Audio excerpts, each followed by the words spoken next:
सार।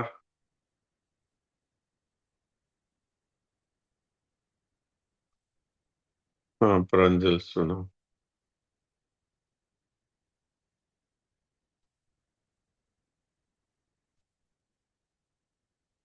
नारायण नारायण।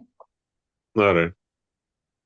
निर्लिप्त यानी कर्म करते समय वो अपने आप को कर्ता नहीं मानता और बदले में कोई चाहना नहीं रखता। इसी तरह जो सबके हित की दृष्टि से कार्य करते हैं वो ज्ञानी है। हम मानते हैं कि हम जी रहे हैं, पर हम प्रति क्षण मर रहे हैं। असत्य के द्वारा सत्य की प्राप्ति नहीं हो सकती। असत्य के त्याग से सत्य की प्राप्ति हो सकती है। जब मनुष्य शरीर संसार में सदा रहने की सोचता है, तभी वो पाप दुराचार करता है। पर यदि शरीर संसार में रहते हुए ये पता चल जाए कि हमें यहाँ से जाना है एक दिन, यानी हम यहाँ स्थायी नहीं हैं, तो मनुष्य पाप अत्याचार नहीं करता। हम ये सब सुनकर दूसरों को सुना देते हैं, पर जब हमारे पर परिस्थिति आ जाती है, तब हड़बड़ा जाते हैं। यानी हम सत्संग सुन लेते हैं पर जीवन में नहीं उतारते। यदि हमें ये पता चल जाए कि ये सब प्रतिक्षण नाश की तरफ जा रहा है, तो ना इसे रखने की इच्छा होती, ना ना और मिलने की इच्छा होती। भगवान जैसे रखे वैसे उसमें मंगल विधान है। परमात्मा के साथ हमारा नित्य योग है। इसका अनुभव करने पर ही मनुष्य जीवन की सार्थकता है। वास्तव में हमारा परमात्मा के साथ नित्य योग है, यानी हम परमात्मा में रहते हैं और परमात्मा हम में रहते हैं। इसका हमें अनुभव क्यों नहीं होता? क्योंकि जो मिलने बिछड़ने वाले हैं, उनसे ममता की, उनकी कामना की, जबकि इच्छा रखने से जरूरी नहीं है कि ये मिल जाए या फिर टिक जाए। संसार और शरीर से ममता और कामना का त्याग कर दे, यानी इससे संबंध विच्छेद कर दे, तो हमारा परमात्मा के साथ नित्य योग है। इसका अनुभव हो जाएगा। मनुष्य शरीर बहुत कम समय के लिए है। पता नहीं ये कब चला जाए। इसलिए जल्दी से जल्दी इस बात को अनुभव करें कि शरीर और संसार प्रति क्षण मौत के मुंह में जा रहे हैं, और इसे जानने वाला सदा रहने वाला है। बिछड़ने वाले को जानने वाला सदा रहने वाला है। नारायण नारायण नारायण नारायण। नारायण नारायण नारायण। तो आज मंगलवार है, इसलिए मीरा चरित्र पढ़ेगी नंदिनी। इससे पहले हम गीता जी का अभ्यास कर लेते हैं।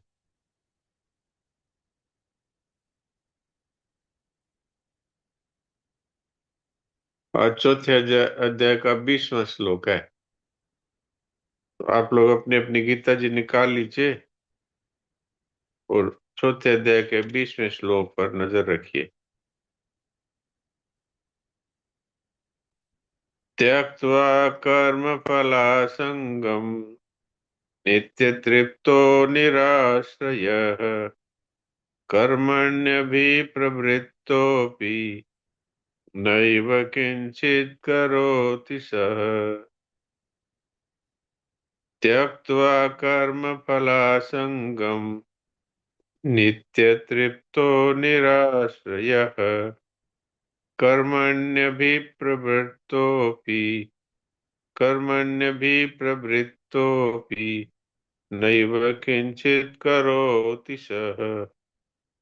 जो कर्म और फल की आसक्ति का त्याग करके संसार के आश्रय से रहित और सदा तृप्त है, वह कर्मों में अच्छी तरह लगा हुआ भी वास्तव में कुछ भी नहीं करता।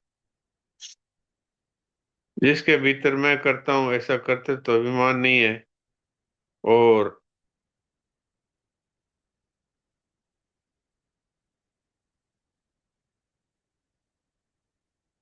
जिसके भीतर करते तो अभिमान और फलाशक्ति है, वह कर्म न करने पर भी बंधा हुआ है।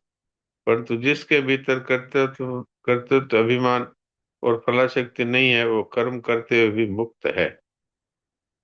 अब इसके जो पाठ करना चाहे वो हाथ खड़ा कर दें, तो फिर उनको मौका दे सकते हैं।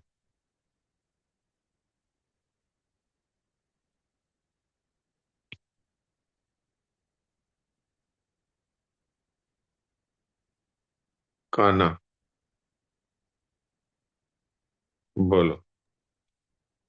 त्वक्ता कर्मफलासङ्गं नृत्यतृप्तो निराश्रः कर्माण्यभिप्रवक्तोऽपि नैव किंचित् करोति स। बहुत अच्छा। नारायण प्रीति। नारायण। नारायण। प्रीति। नारायण नारायण जी सा प्रणाम कर रही हूँ। नारायण नारायण।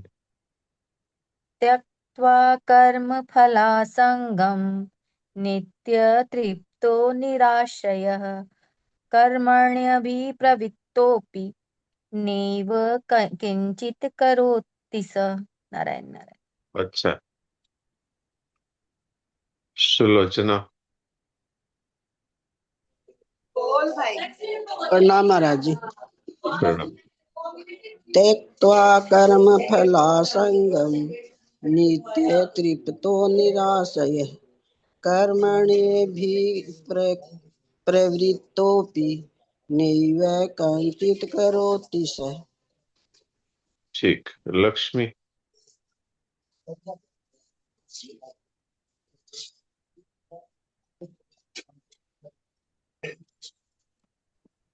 नारायण नारायण। नारायण।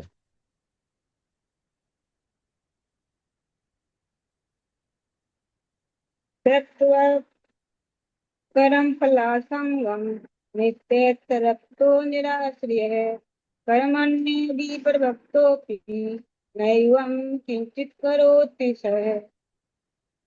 तो आपके एक तो नैवम नहीं है, नैव है, और एक आप तृप्तो नैवं बोल रहे। दो मात्रा आना चाहिए। हाँ तो दो मात्रा है, तो नैव तो ठीक है, पर वम बोल रहे हैं, नैवम। इसमें वह पर बिंदी ओ कहाँ है? नैवं। सॉरी सॉरी सॉरी, ये हाँ गलती हो गई। नैव नैव किंचित।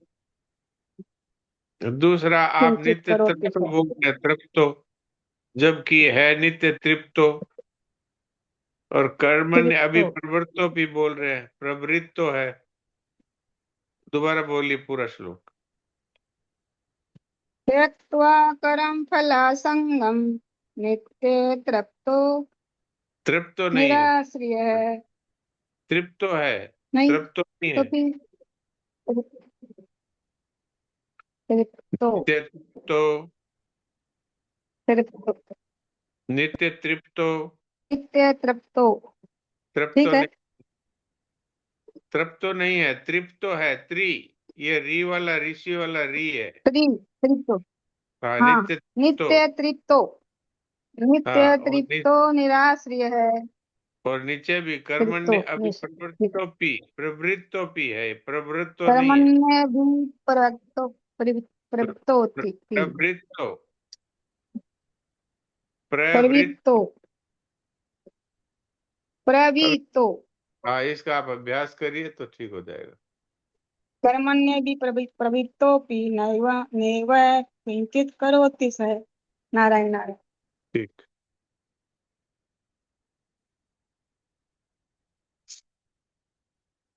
ठीक है, अभी इतने लोगों को मौका मिलेगा।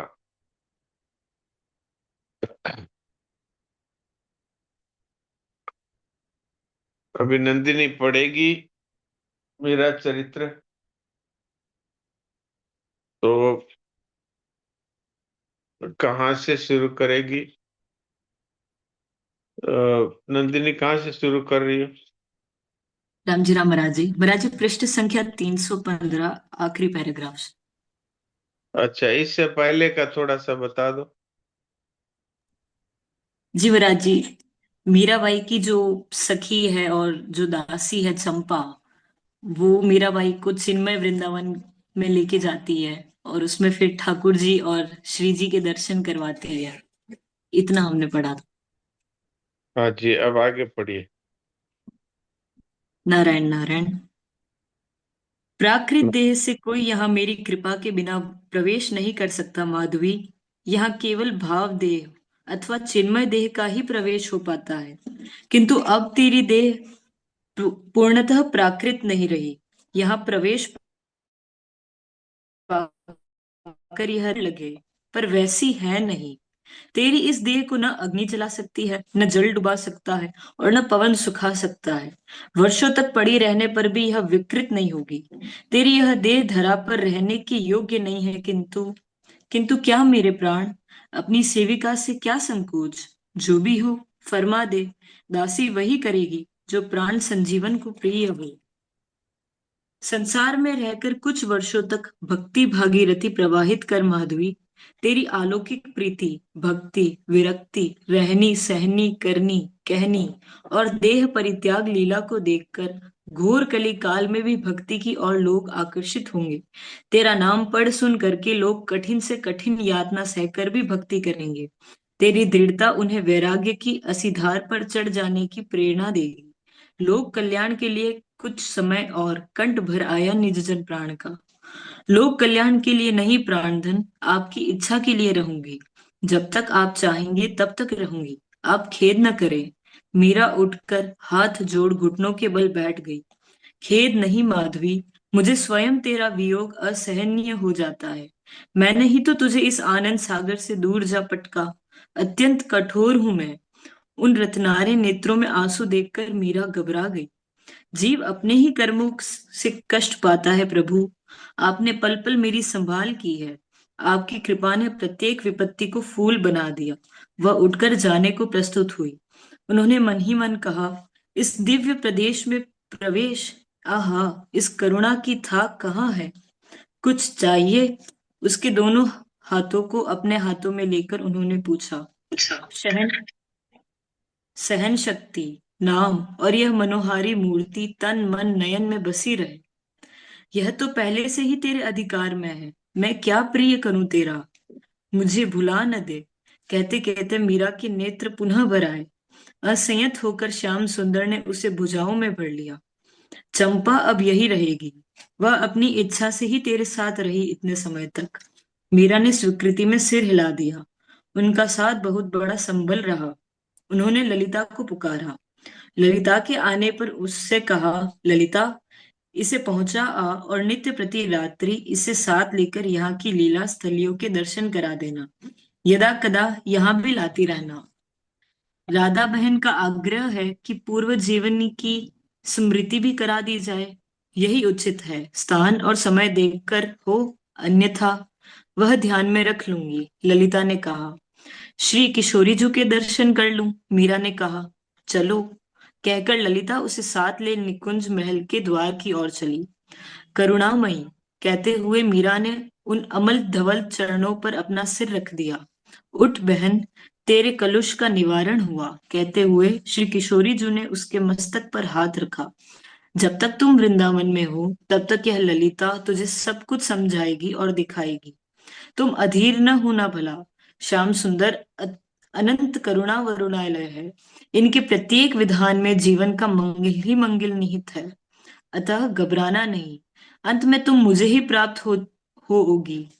श्रीजी ने अपने मुख का प्रसादी पान देकर पूछा, और कुछ चाहिए?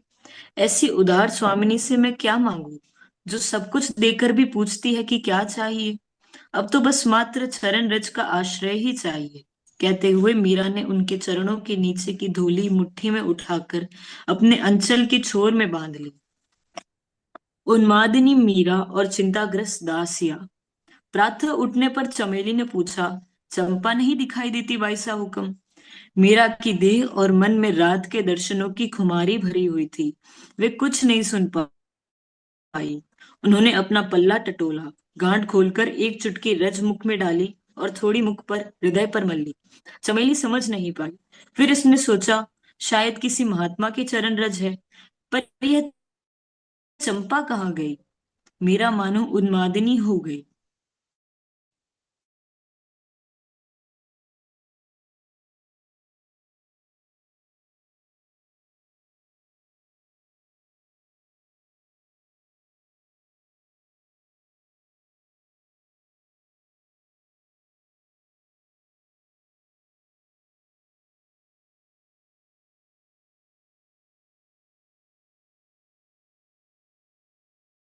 आतुरता पूर्वक रात्रि की प्रतीक्षा करती। प्रकाश में दोपहरी पे भी वे चमेली चिंता न रहती। उसकी बुद्धि पानी में बाट खोज लेती है। अब कहाँ ढूंढूं उसे?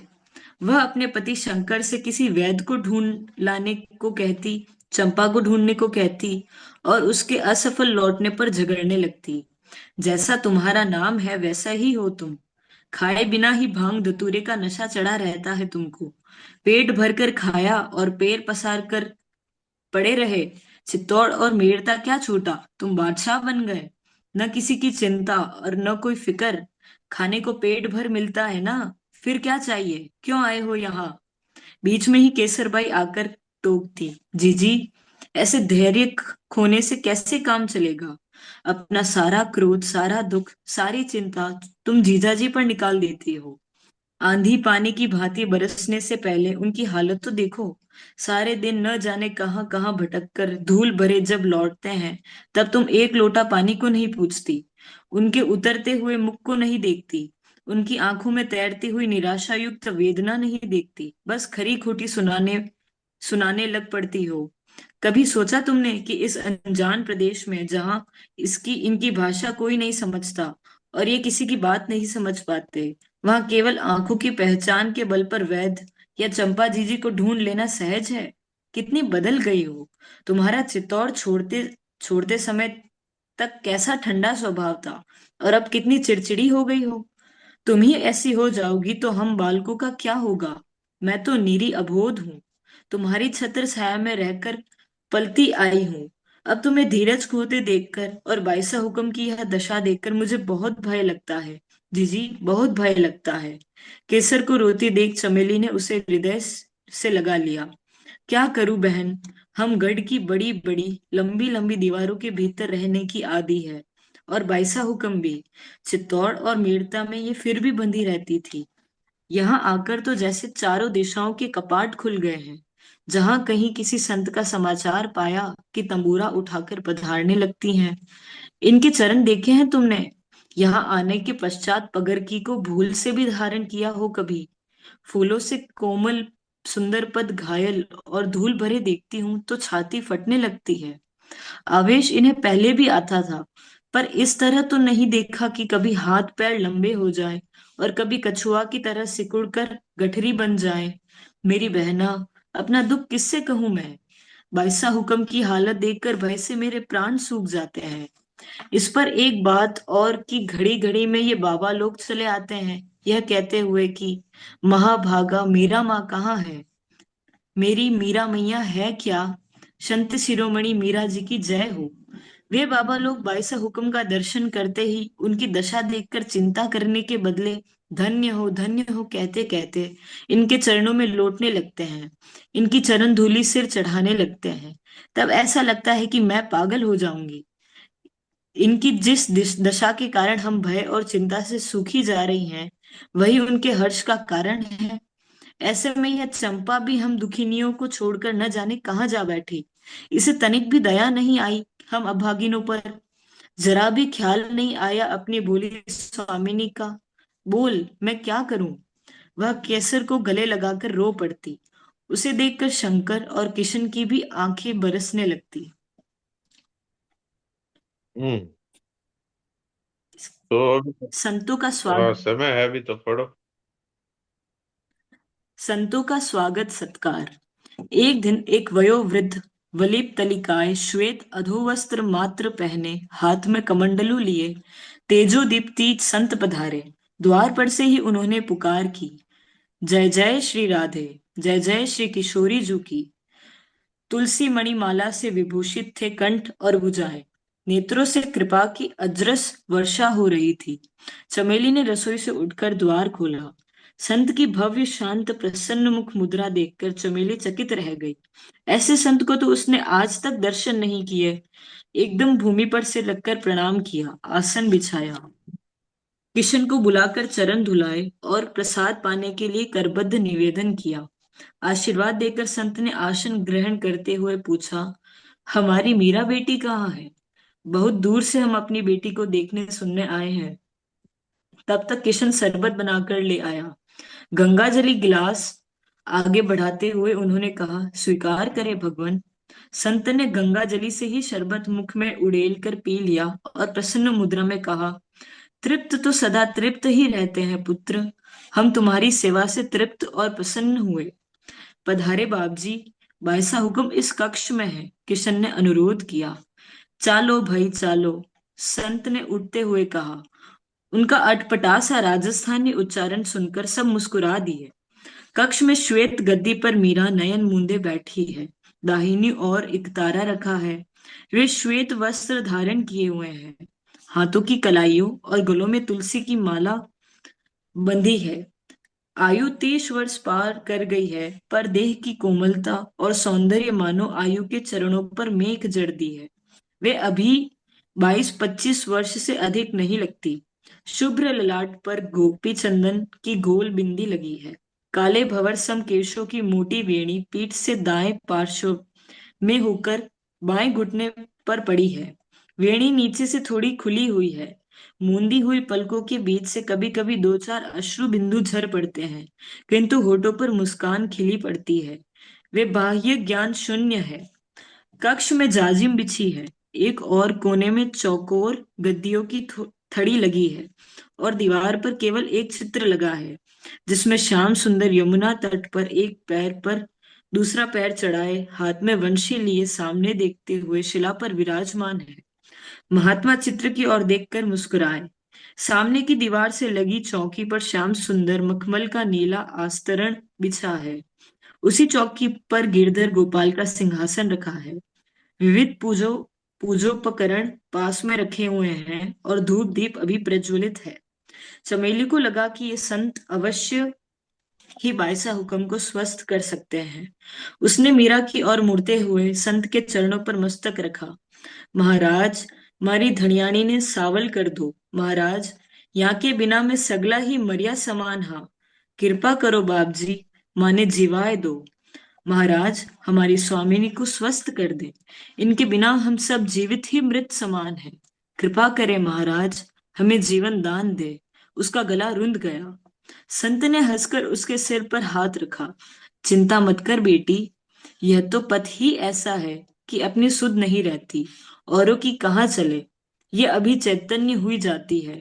तुम धन्य हो, महाभाग्यवान हो कि ऐसी स्वामिनी की सेवा मिली। भक्त की सेवा भगवान स्वीकार करते हैं। उन्होंने आगे बढ़कर मीरा के मस्तक पर हाथ रखकर नेत्र मूंद लिए। 2 क्षण पश्चात मीरा की पलकें हिली और धीरे से उन्होंने नेत्र खोल दिए। सामने खड़ी दासियों और सेवकों ने हर्ष के आंसू बहाते हुए धरती पर सिर रखे।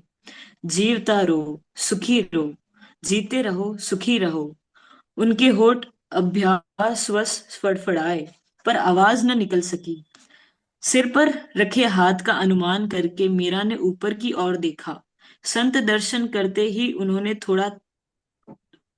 थोड़ा तिरछे हो त्वरा पूर्वक उनके चरणों में मस्तक रखा।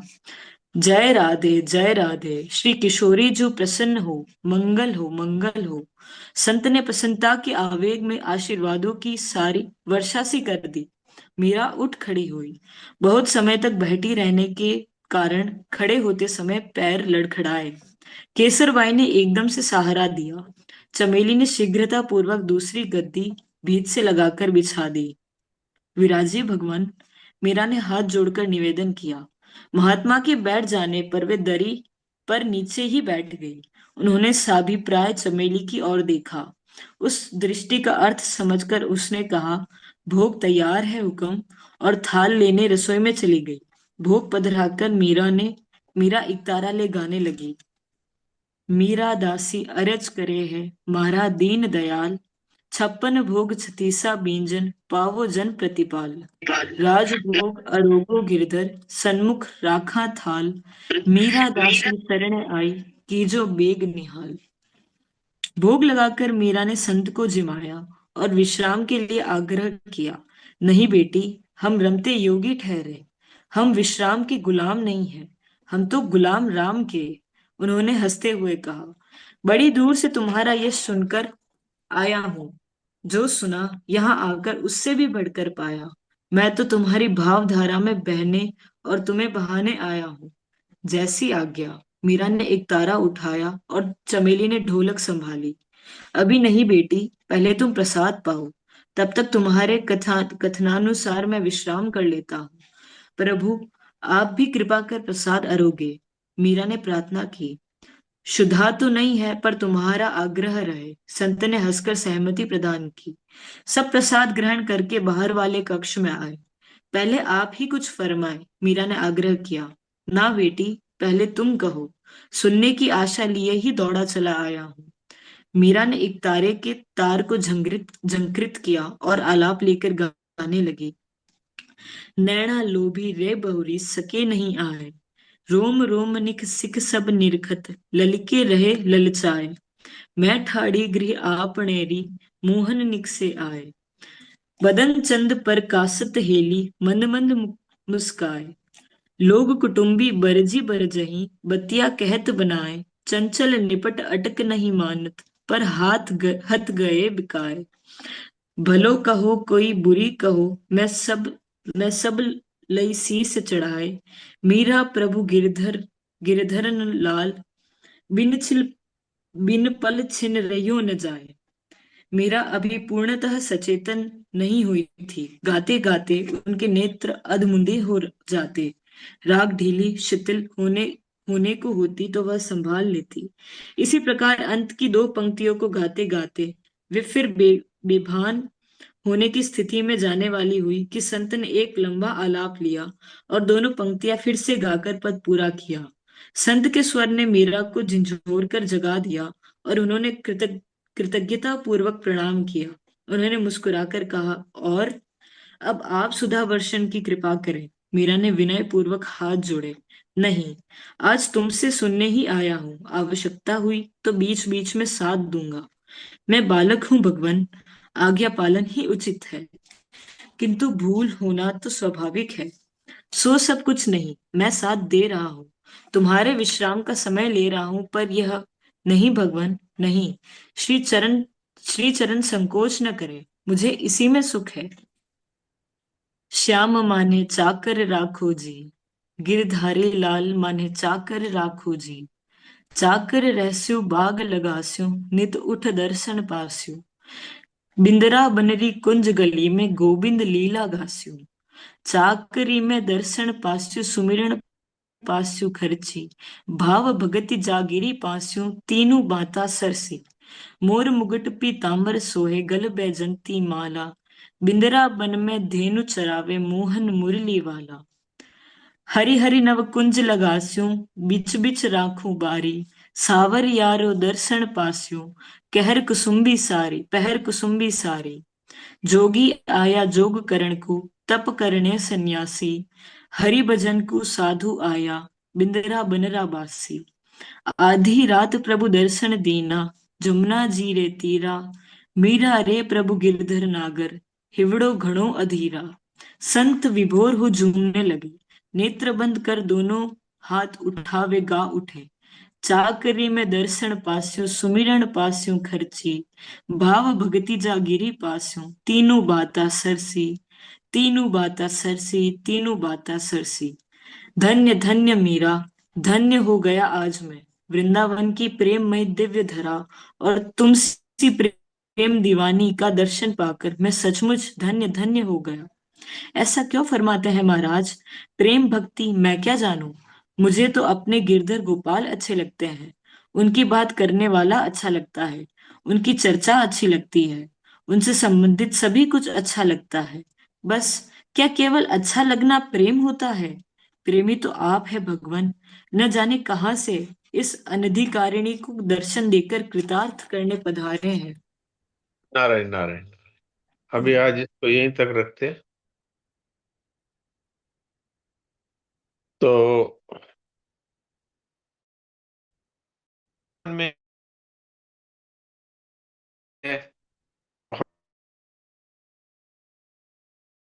हम लोगों वो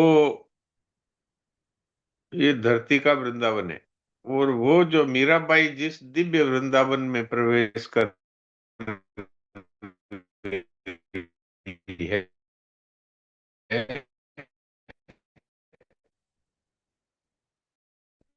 और वो चंपा जो उनके साथ थी, उनका सखियां सबके साथ मीरा घुल मिल गई, और फिर उसी भावावेश में ही वो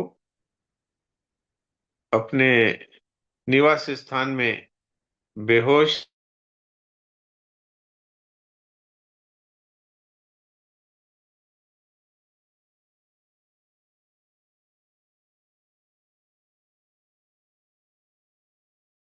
उनकी दासियां थी, वो चिंतित हो गई। अभी वो ठीक से न कोई उनको भोजन का होश था, न कोई बोलने का, न कोई उठने का, न चलने का। तो वो, उनकी परेशानी देख के ठाकुर जी ने एक संत को भेज दिया, और संत की कृपा से उनको होश आया। और होश आने पर फिर कई भजन उन्होंने गाए। तो ये दिव्य कथा हम लोगों को सुनने को मिली, तो हमारे कितने भाग्य हैं। हम तो इसके अधिकारी है ही नहीं। ये तो ठाकुर जी की कृपा से हमको ये सब मिल जाता है।